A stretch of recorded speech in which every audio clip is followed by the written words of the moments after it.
Hello বন্ধুরা, তোমরা সকলে কেমন আছো? সেটা তোমরা খুবই ভালো আছো, আমিও খুব ভালো আছি। তো কাল ছিল আমার বার্থডে, আর ছেলে গেছিলো পড়তে। তো ফেরার পথে ওর বাবা দেখো আমাকে একটু সারপ্রাইজ করার জন্যে কি নিয়ে আসলো। তো আমি তো বুঝতেই পারিনি যে ওরা এভাবে আমাকে একটা সারপ্রাইজ গিফট করবে। তো দেখো তারপর যে ওরা কি নিয়ে আসলো, তোমরা দেখতে থাকো যে কি নিয়ে আসলো। একটা স্নো আছে, আর এটা তো তোমরা বুঝতেই পারছো যে এগুলো থাকেই। তো কেকটাকে দেখো আমি ওপেন করছি। দেখো একটা ডেয়ারি মিল্ক নিয়ে এসছে আমার জন্য। তো তোমাদের কেমন লাগলো বলো। তো কেকটাকে ফাইনালি ওপেন করলাম। তো বৃষ্টির মধ্যে কেকটাকে নিয়ে আসলো, ছেলেকে নিয়ে আসলো, এর কারণে কেকটার অবস্থা তো খারাপ হয়ে গেছে। তো তোমরা দেখে বলো তোমাদের কতটা ভালো লাগলো। আমার পাশে থেকো, আমার চ্যানেলটিকে সাবস্ক্রাইব করে দিয়ে আমাকে সাপোর্ট করো। তো দেখো তোমাদের দাদা ভাই এবং বাবু দুজন মিলে এটাকে সাজিয়েছে। তো আমি আসলাম এখানে। তারপর দেখো বাবু আবার আমাকে হ্যাপি বার্থডে বলছে, আমার হ্যাপি বার্থডে। তোমার দাদা ভাই দেখো ওটাকে জ্বালাচ্ছে। তো ডিয়ারি মিল্কটা তো তোমাদেরকে আগে দেখালাম একবার, তো আবার একবার তোমাদেরকে দেখিয়ে দিলাম। তো তোমার দাদা ভাই জ্বালাচ্ছে ওটা, কিন্তু জ্বালাতে পারছে না। দুটো কাঠি নষ্ট হয়ে গেল একটা ক্যান্ডেল জ্বালাতে গিয়ে। দেখো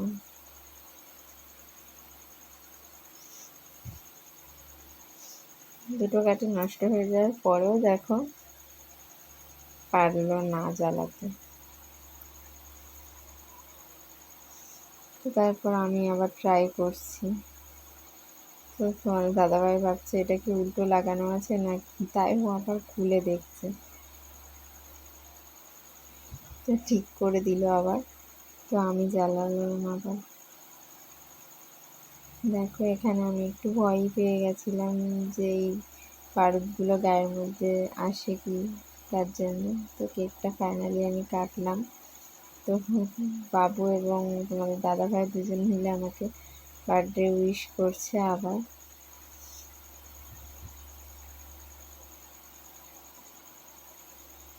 বাবু তো খুবই হ্যাপি, মাম্মামের বার্থডে, তার জন্য খুবই হ্যাপি।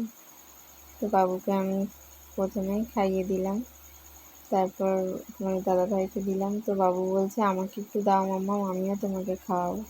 তো তারপর আবার বাবুর দিকে নিয়ে আসলাম। দেখো তোমরা, বাবু আমাকে খাইয়ে দিল, ওকে একটু আদর করে দিলাম আমি, নাহলে ও খুবই রাগ করে। তো দেখো কেকটা কাটা হয়ে গেল। তো স্নোটা দেওয়ার কথা দুজনের মধ্যে কারোরই মনে ছিল না। তো এখন বাবু স্নোটাকে নিয়ে কি অবস্থা করছে তোমরা দেখো। তোমার দাদাভাইকে তো হুট করে দিয়েছে। তারপর দেখো তোমার স্নোটা দিতে দিতে তো ফোনটাকে ফেলেই দিল। তারপর আবার তোমার দাদাভাই এসে ফোনটাকে তুললো। তো তোলার পর দেখো তোমার দাদাভাইয়ের হাত থেকে স্নোটা কেড়ে নিল। তো কি অবস্থা করে দিল দুজন মিলে আমাকে। দেখো স্নোটা নিয়ে নেওয়ার কারণে যে তোমাদের দাদাভাইয়ের ওপর বাবু খুবই রেগে গেছিলো। তো দেখো কি অবস্থা করলো আমাকে দুজন মিলে।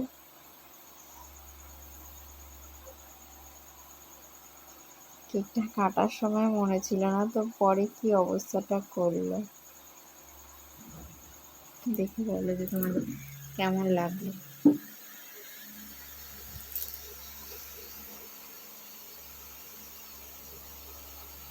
দেখো আমাকে কি অবস্থা করেছে এবং জায়গাটা কি।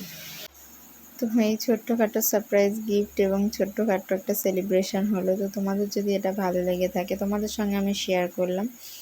ভালো লাগলে প্লিজ আমার পাশে থেকো, আমাকে সাপোর্ট করো। দেখো জায়গাটার কি অবস্থা করেছে। তারপর বাবুর সঙ্গে তোর বাবার একটু হয়ে গেল হাতাহাতি স্নোটা নিয়ে। তো নিজে পারছে না, তাও ছাড়বে না, ওটা ওর করতেই হবে। তো আমাকে দেখো আবার ভূত বানিয়ে দিল। তোমাদের কেমন লাগলো বলো। আমার বাবু যে এত দুষ্টুমি করে, তো তোমাদেরকে কি বলবো, কিচ্ছু বলার নেই। তো ওটা নিয়ে কি অবস্থা করছে তোমরা দেখো, দেখে তোমরা বলো। তোমাদের ভালো লাগলে আমার পাশে থেকে আমার চ্যানেলটিকে সাবস্ক্রাইব